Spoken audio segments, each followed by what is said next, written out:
నేను ఎంత చెప్పినా తక్కువైపోద్ది. ఆయన ఈ సినిమా నా కోసం తీశాను. I'm telling you, Pushpa 2, Pushpa 1 కానీ లేకపోతే పుష్ప 2 కానీ, it is his film. It is a Sukumar garu's film. Out and out. అంటే నేను నిజంగా మనస్ఫూర్తి చెప్తున్నాను, ఇంత మంచి డైరెక్టర్ మన తెలుగులో ఉన్నారా అనే ఫీలింగ్ ఆయన మీ అందరికీ కలిగిస్తారు. అంటే ఎంత గొప్ప మనిషి అంటే, ఇంత చేసిన అంటే ఒక ఫిలిం ప్రమోట్ చేయడానికి నేను ప్రతి ఊరు తిరిగి ప్రమోట్ చేస్తున్నాను. ఆయన అసలు రాను కూడా రావట్లేదు. ఆయన he's trying to give you the best of the best for this. అంటే ఎలా చెప్పేది, he's trying to give his best to the audience.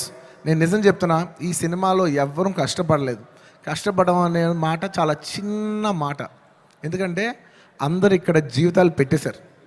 Sukumar గారు ఆయన prime 5 years of his life మేమందరం, all can say is that we all have devoted ourselves to give you the best product, to give you the best entertainment. ఇవాళ ఈ సినిమాకి ఎంత gravity వచ్చిందంటే అది కేవలం మా సిన్సియరిటీ మీ మనసులకు తగిలి మీరు మమ్మల్ని ఆశీర్వదించారని మేము ఫీల్ అవుతున్నాం. ఆయన లేకపోతే నేను లేను.